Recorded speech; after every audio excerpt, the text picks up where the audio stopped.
동시에 저 같은 경우는 익숙한 복음성가가 하나 떠오릅니다. 끄덕끄덕 하시는 분은 그거 뭔지 알아라는 표정이네요. 그 복음성가 있지 않습니까? 목마른 사슴 시냇물을 찾아. 네, 끄덕끄덕 하는 분들이 많아졌습니다. 그러면서 이제 뭔가 저는 1절만 딱 떼고 읽으면 1절이 되게 낭만적인 분위기처럼 느껴집니다. 시인은 지금 보고 있는 거죠.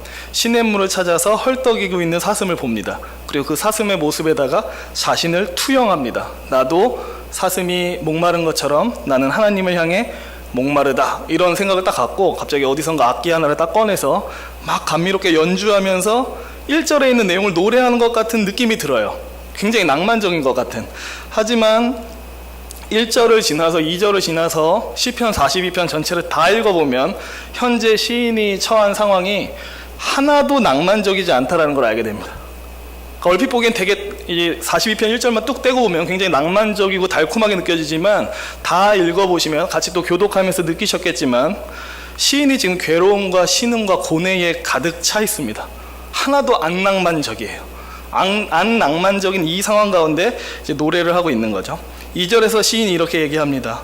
내 영혼이 하나님 곧 살아계시는 하나님을 갈망하나니 내가 어느 때에 나아가서 하나님의 얼굴을 배울까?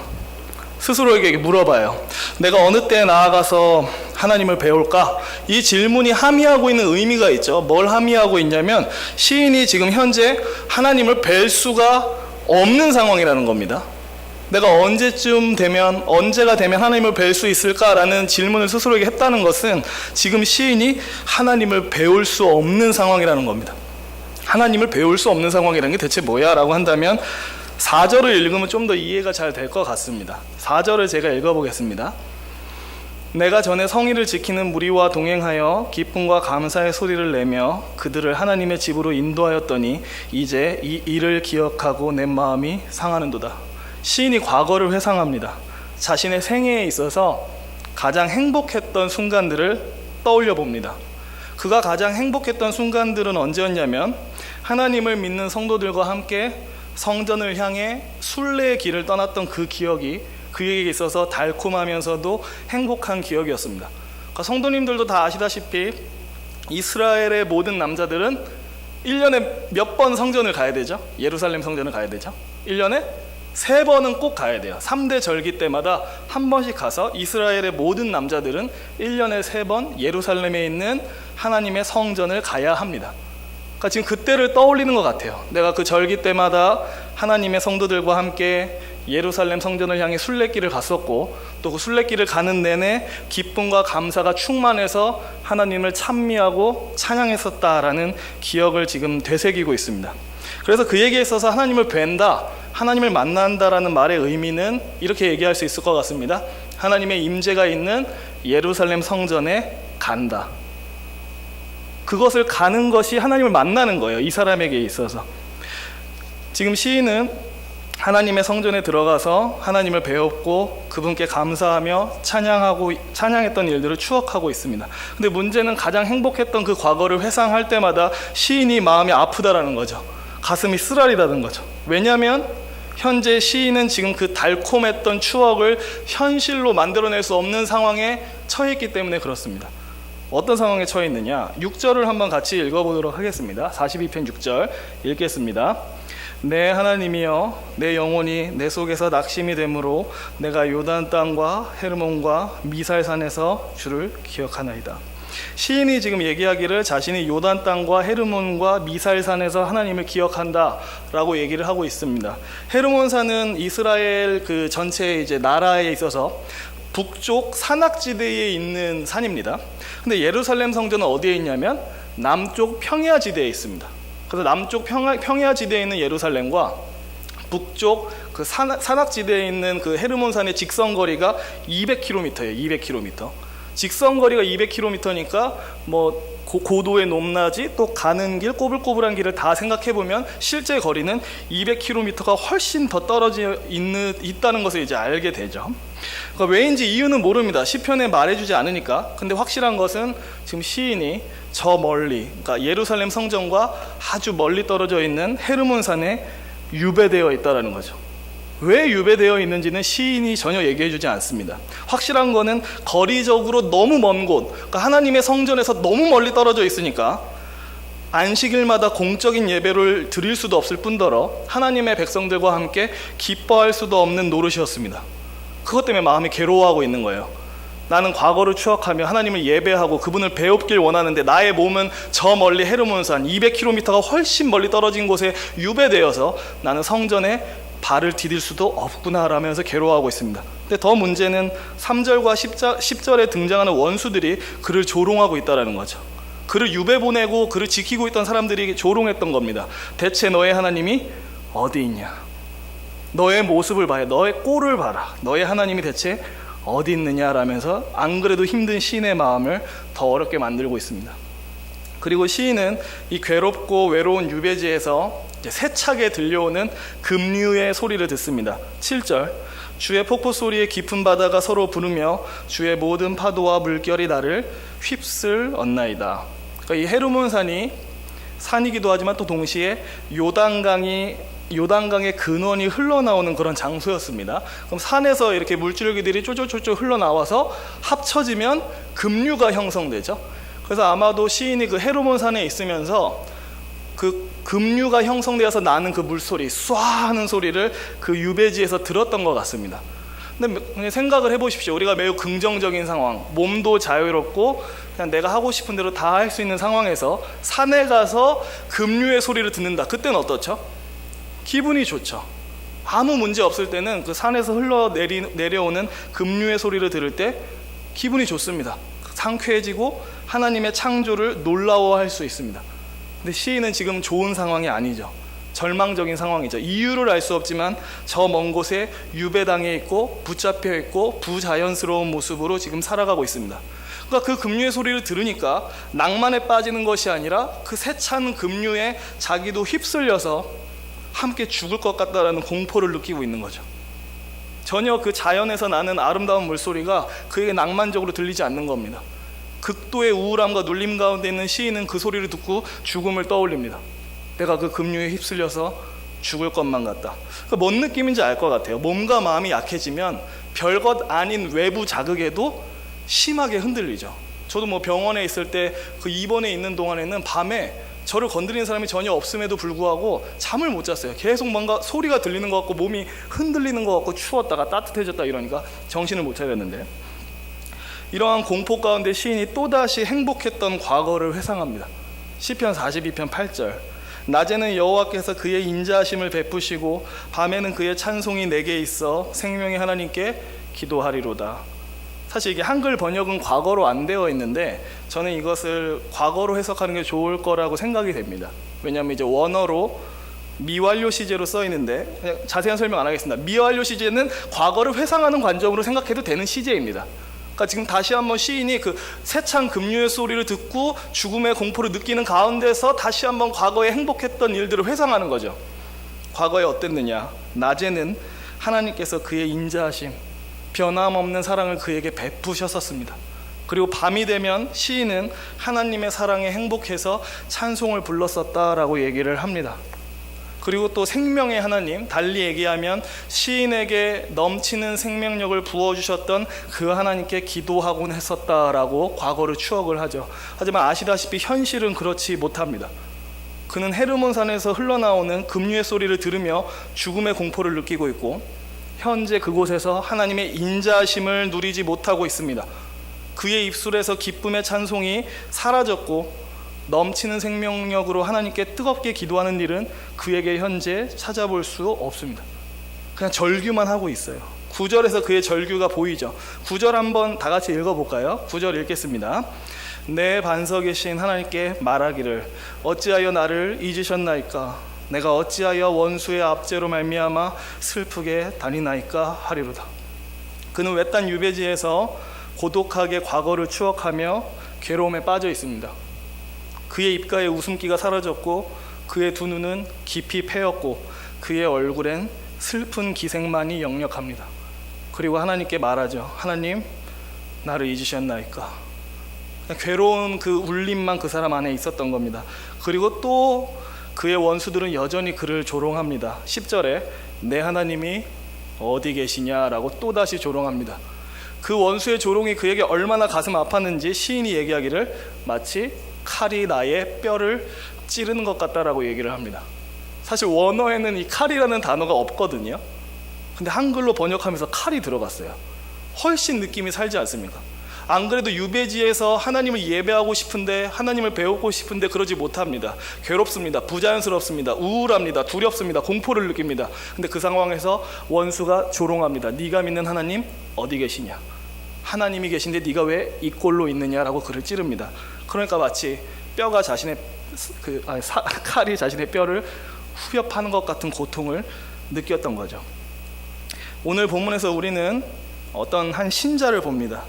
어떤 신자를 보냐면 영적 침체에 깊이 빠져있는 신자를 봅니다.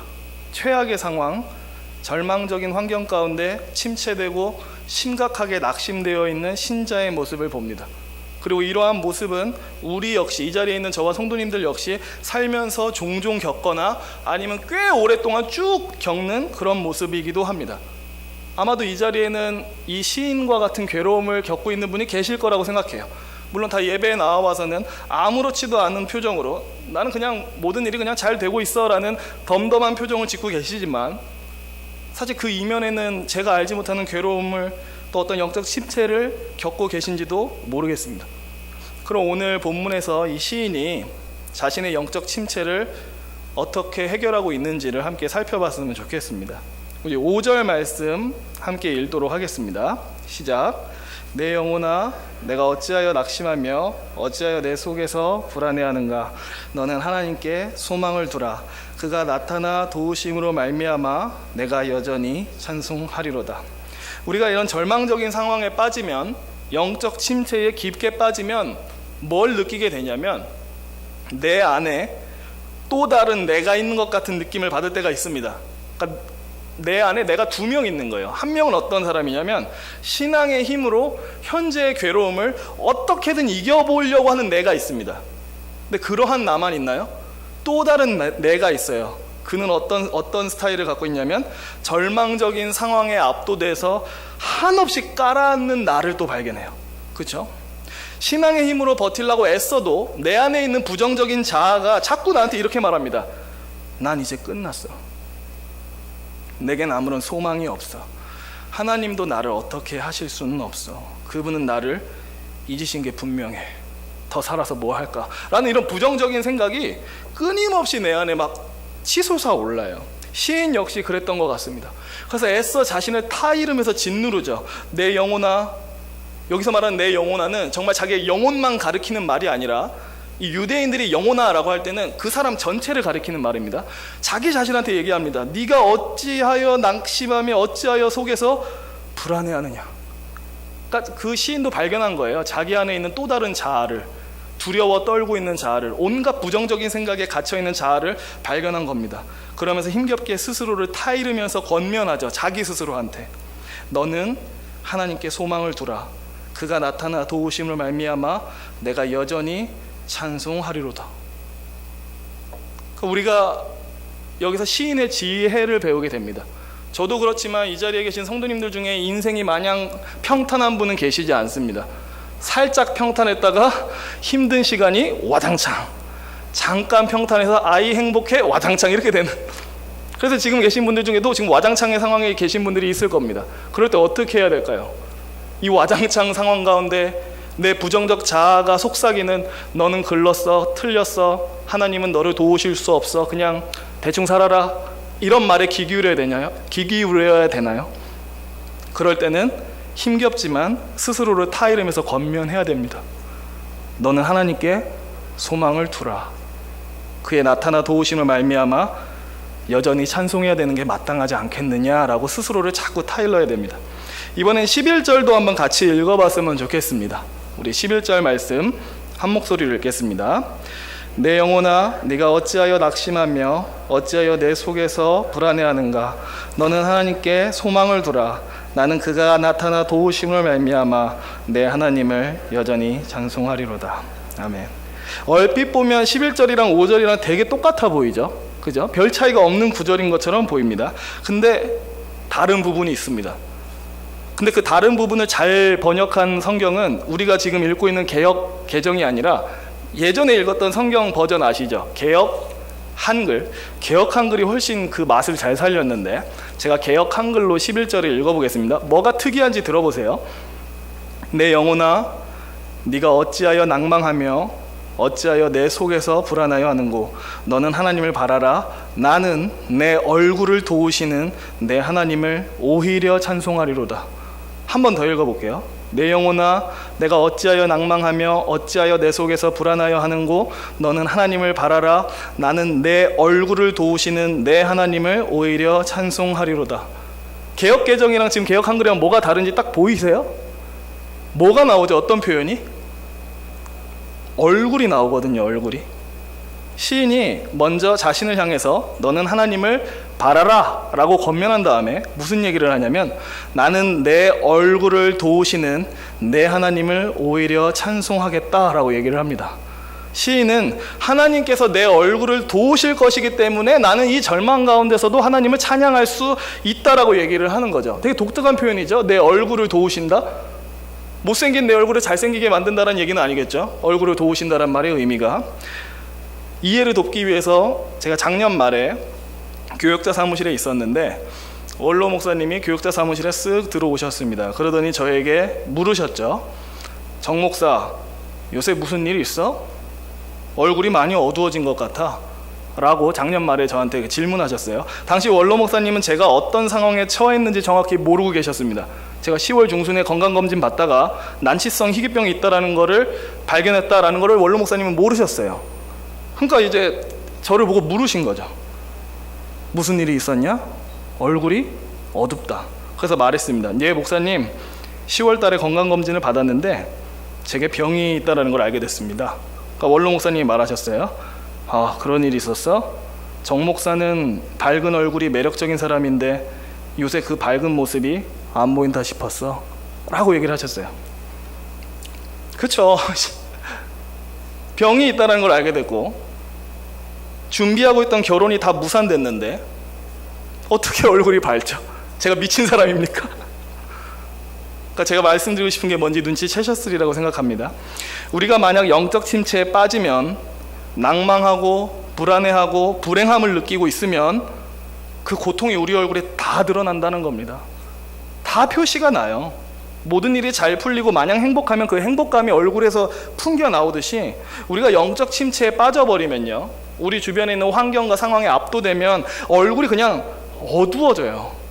굳이 티를 내려고 애쓰지 않아도 자연스럽게 그냥 얼굴이 모든 걸 다 얘기해 준다는 거죠. 내 얼굴이. 그러면 시인이 말하는 하나님께서 내 얼굴을 도우실 것이라는 말은 무슨 뜻이죠?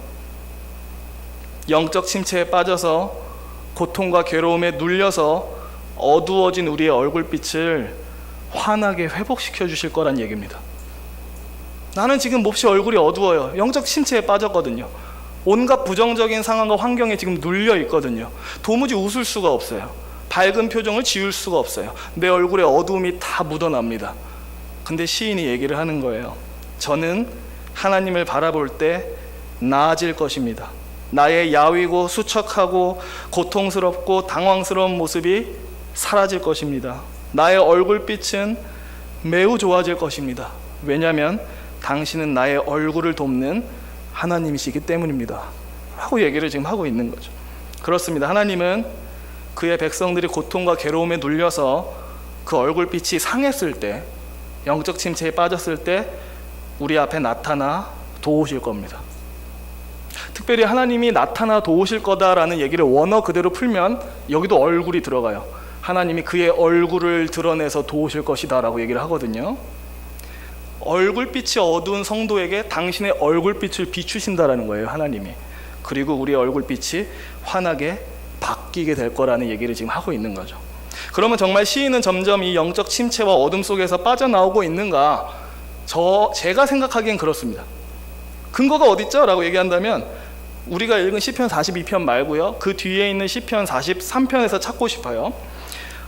43편 5절 한번 찾아볼까요? 바로 뒤에 있는 43편 5절 같이 한번 읽어보겠습니다. 시작. 내 영혼아 네가 어찌하여 낙심하며 어찌하여 내 속에서 불안해하는가. 너는 하나님께 소망을 두라.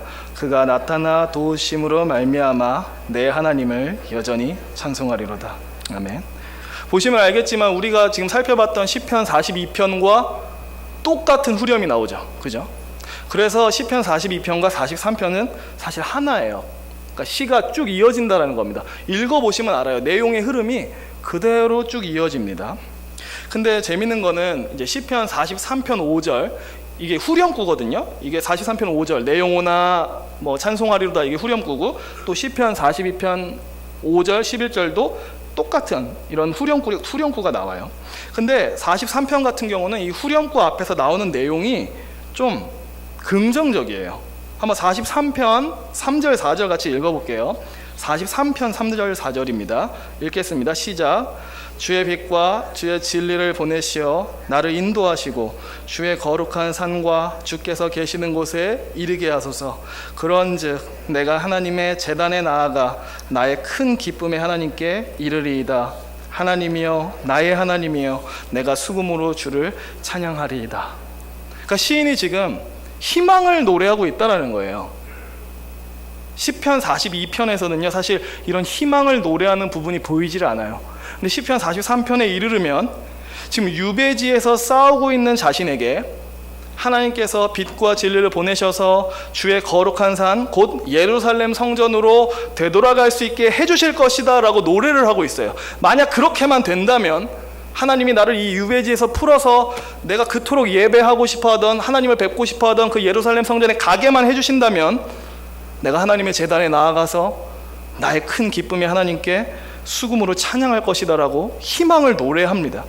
전 특히 4절을 읽을 때마다 항상 가슴이 뭉클한데 시인의 감정이 느껴지기 때문에 그래요. 4절이 이렇게 얘기하죠. 43편 4절. 그런즉 내가 하나님의 제단에 나아가 나의 큰 기쁨의 하나님께 이르리이다. 하나님이여 나의 하나님이여 내가 수금으로 주를 찬양하리이다. 그러니까 저는 이 하나님이여 나의 하나님이여 이 표현을 읽을 때마다 가슴이 찌릿찌릿해요. 그러니까 시인의 심정이 다 느껴져요. 내가 이 유배지에서 자유를 얻어서 하나님의 성전으로 돌아가서 그곳에서 하나님을 뵙고 그분께 예배만 할 수 있다면 난 더 바랄 게 없어 라는 게 하나님이여 나의 하나님이여 이 표현에서 저는 다 느껴지고 있는 것 같아요. 전 느껴져요. 그의 간절한 심정이. 그러니까 시편 43편 3, 4절은 이렇듯 희망을 노래를 합니다. 하나님이 나를 그 예루살렘 성전으로 되돌아가게 해주실 것을 희망합니다. 근데 그 앞에 42편 우리가 읽었던 본문에는 희망을 별로 얘기하지 않아요. 후렴구 앞부분에 있는 구절들, 일단 42편 4절이 후렴구 앞에 있는 구절이죠. 42편 4절 이렇게 얘기합니다. 내가 전에 성의를 지키는 무리와 동행하여 기쁨과 감사의 소리를 내며 그들의 하나님을 집으로 인도하였더니 이제 이 일을 기억하고 내 마음이 상하는도다. 마음이 상했다라고 얘기를 해요. 부정적인 얘기를 해요. 그리고 42편 11절 이 후렴구 앞에 있는 42편 10절은 내 뼈를 찌르는 칼같이 내 대적이 나를 비방하여 늘 내게 말하기를 네 하나님이 어디 있느냐 하도다. 또다시 부정적인 얘기를 합니다. 그러니까 시편 42편에서 시인은 고통, 괴로움, 칼로 찌르는 듯한 아픔에 대해서 얘기를 하지 희망을 노래하진 않아요. 근데 그 뒤에 시편 43편에 이르러서 그는 비로소 희망을 노래하죠. 이 지옥 같은 유배지에서 벗어나서 하나님의 성전으로 돌아가 그곳에서 하나님을 목청껏 찬미할 그날을 소망합니다 라고 그렇게 고백을 하고 있어요. 그가 왜 이런 고백을 할 수 있죠? 앞부분에선 계속 우울한 얘기만 했잖아요.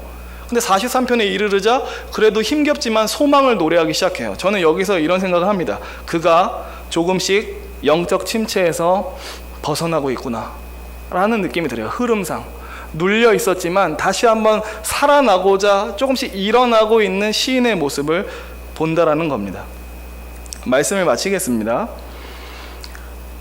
절망적인 상황 또 어려운 환경 때문에 내 마음이 낙심되고 얼굴빛이 어두워졌을 때, 영적인 침체가 찾아왔을 때 우리가 잘 해야 되는 일 중에 하나는 나 자신을 잘 다루는 겁니다. 나를 내 손 안에 잘 붙들고 있어야 됩니다. 내 안에 있는 부정적인 자아가 자꾸 우리한테 말하기를 다 끝났어, 너는 틀렸다, 소망이 없다, 하나님도 너를 잊으셨다라고 온갖 부정적인 생각과 말을 우리 머릿속에 쏟아 부어도 우리는 그럴 때마다 나 스스로를 부여잡고 스스로에게 권면해야 돼요. 내 영혼아, 네가 어찌하여 낙심하며 어찌하여 내 속에서 불안해하는가, 너는 하나님께 소망을 두라 라고 우리는 우리 영혼에게 권고해야 됩니다. 낭만 가운데 불평하고 불행한 가운데 빠져서 살면 안 돼요. 하나님이 어떤 분인지 계속 기억해야 됩니다. 시인도 계속 하나님을 기억하잖아요, 과거를 회상하면서. 그리고 시편 기자처럼 또 우린 스스로에게 말해야 됩니다. 개역 한글 번역대로 읽겠습니다. 너는 하나님을 바라라. 나는 내 얼굴을 도우시는 내 하나님을 오히려 찬송하리로다. 이 얘기를 끊임없이 자기한테 들려주세요. 무슨 생각에 빠져있냐 너 지금. 뭐에 압도당하고 있냐. 하나님을 바라라. 그가 우리의 얼굴을 도우실 분이시다 라고 스스로에게 계속 얘기해야 됩니다. 하나님을 바라시길 바랍니다. 그분의 얼굴을 바라보시길 바랍니다. 그러면 시편 기자가 그랬던 것처럼 우리도 점차 이 어둠과 영적 침체에서 조금씩 회복이 될 것입니다. 하나님께 소망을 두고 그분의 얼굴을 바라볼 때 그분이 저와 성도님들의 근심 가득한 얼굴을 고치시고 눌림에서 풀어주시고 좋은 얼굴빛을 회복시켜 주실 겁니다. 그러면 좋지 않겠어요? 믿는 사람들 얼굴이 퀭하면 누가 우리를 보고 하나님을 믿고 싶다고 찾아오겠습니까? 하나님이 우리의 얼굴빛을 회복시켜 주셔서 밝게 해 주셔야 그런 우리를 보고 안 믿는 사람도 야, 하나님을 믿는 게 그렇게 좋은 거야? 하고 오지 않겠어요? 우리의 얼굴빛을 도우시는 하나님을 우리가 갈망하고 또 찬양하고 기대할 수 있었으면 좋겠습니다. 기도하겠습니다.